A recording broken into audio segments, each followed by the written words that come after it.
R blind pick. Yeah.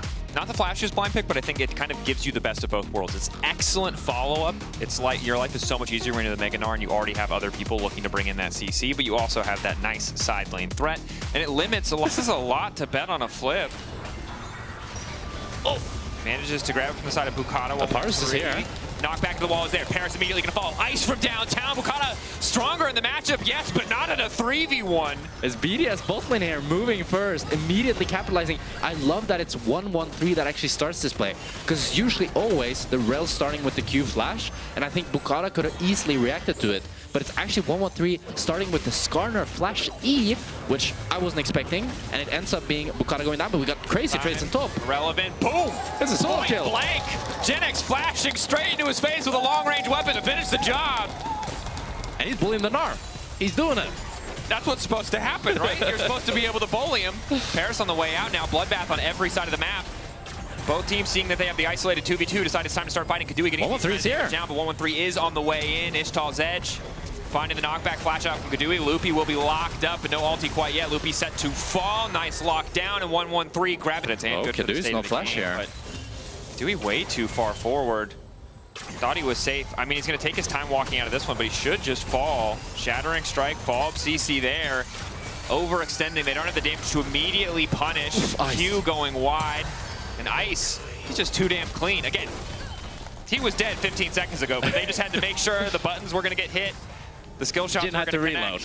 But it was a great sidestep by Ice there onto the Varus Q. It is going to be the Gross picked up by Bukata.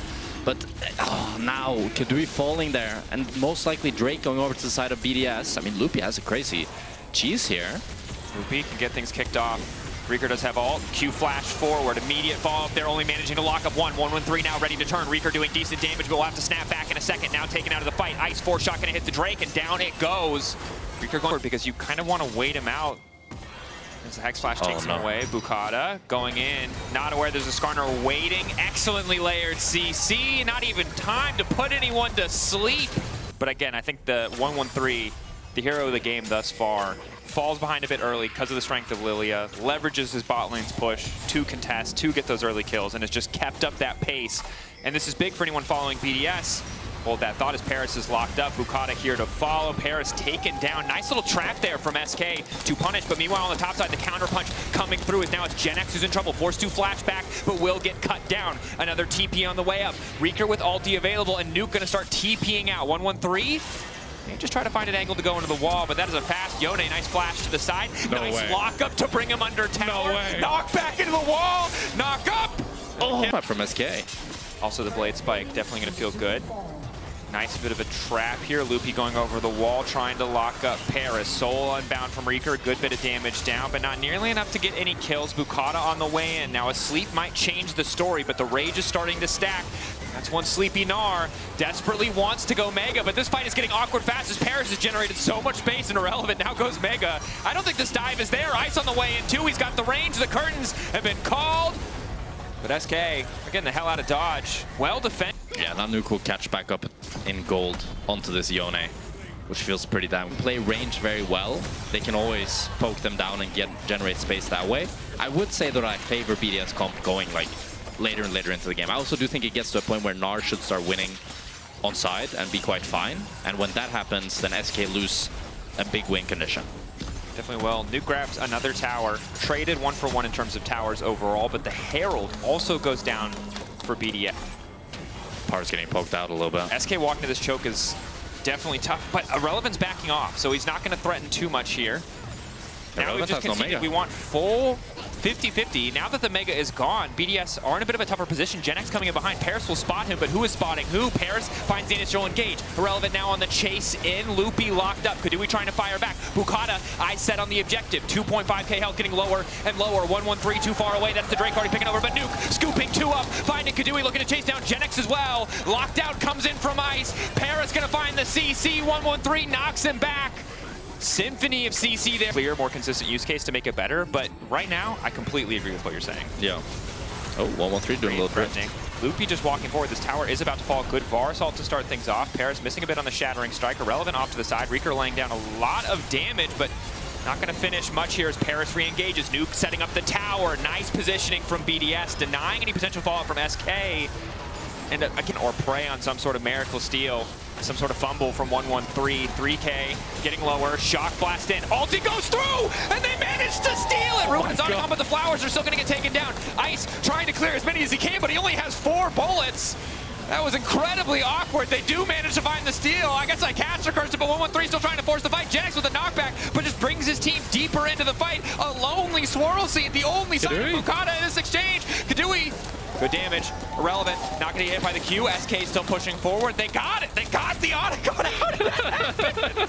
I don't know how. Reeker got a 3-4-man Yone ultimate while also stealing the Atakan at the same time. I need a replay. How does he steal? What's his? I'm speechless. His ulti didn't even look like it hit the Atakan. And they had smite. Let me see. That wave in from SK. Nuke can just keep pushing if he wants to threaten or deny some resources. Both teams 5v5, posturing, fishing for the fight. Irrelevant Meganar. Genex trying to proc it early, looking to knock him back. Blast cone there. Reeker can now follow. Full committal onto Irrelevant. They want to take this Gnar to the fight, but it does mean that they've conceded the objective. 113 immediately coming in, trying to find the follow-up. A kill traded. Loopy going for more on the engage. Kadui with the ultimate. Lockdown on the Skarner. The chain CC there, but he still manages to get down the Impale. Sleep coming through. Can they find the follow-up? Nuke going for the pushback. The team ready to go. Eyes on ice. The Jhin ready to take over, but he just doesn't have the position. SK, more kills coming out. I mean, the Seeker's arm guard. Yeah. Oh, Loopy. Pale over the wall. Loopy locked up. CC well layered as Kadui tries to fire back, but Loopy still standing tall. Curtain call coming out, but all of SK ready to follow up. Some damage coming through onto Reeker, but Reeker can just now chase, getting incredibly aggressive, unstoppable as he recalls. Loopy will finally drop. Reeker getting taken out as well. The Ignite gonna finish the job, and now Nuke on the chase. Hungry for a little bit more. Baron on the table. BDS. They can start it, but it's a tough call. Bukata does have flash. He could just look to steal. Kadui just continuing to poke. Relevant Meganar on the way. SK needs to drop it. They weren't able to get any of the poke, and 3 versus 5 is just not good enough.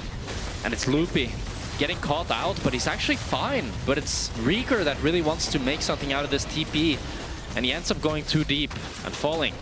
And SK are able to pick up the mid lane tower, but it's Nash for the side of BDS. So they can see if BDS starts out as an objective, but 113 is very isolated here. Will that flanking ward make the difference? For now, the answer is no, but it gives SK so much more confidence to step up and poke. Nuke, though, continuing split pushing. BDS can just back away towards Nuke if they want a 5v5. Instead, play for the inhib tower. SK caught between a rock and a hard place. Again, they want the Mountain Drake, but still they're risking a 50-50 at this state while Nuke is guaranteed to break a tower. Reeker trying to find a fight, but he does not hit Ice. Crucially, Paris finding a bit of CC. Ice untouched. Objective down. 113 better on the smite. That's the soul over the fight. The base now exposed as Nuke's involved. But this is disaster. It's a disaster for SK, and this was practically a 4v5. And BDS doesn't look like they can go for more, but that's the Mountain Soul for the side of BDS. And they can continue pushing. They still got the Nash, and their 5 members still up. 42 seconds left. Nuke getting value out of the Nash on the push while his team took the objective. That is the worst possible scenario for SK. They had to make a choice. Either one, they would have lost something. And in this case, they lost both. And that's 2 inhibitors gone. Mountain Soul for the side of BDS. It's a bit tricky. But now they can just siege up for this tier 2. Reeker. Forced to ult out, still gets clipped a little bit there. Ulti coming in from 113, but again, you can see that he just doesn't really take damage. The Mountain Soul doing so much work. Irrelevant also to the side here. I mean, now the problem is escape possible. And I think that, back on the subject of how do you build the Iron Man suit in the desert, aka how do you throw this game, if you let it go to Elder, I think that's a big mistake. Yeah. There's no reason. Relevant standing on the side with Meganar, trying to zone.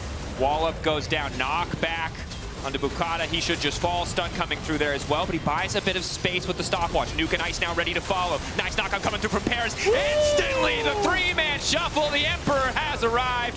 SK not going to get the chance to fight for anything. Not the Elder, not the Baron. Bukata gets one back in return. Reeker does a little bit of damage here, but it's just not enough. Minions crashing in, but BDS want to play for a few more kills. The Relevant gets another auto down. Loopy will survive. The base, however, will not. And there it is for Ice. Penta-kill for the Jhin. 4 bullets, 5 kills. And BDS, they will remain in control of this game as they close it out with a beautiful team fight.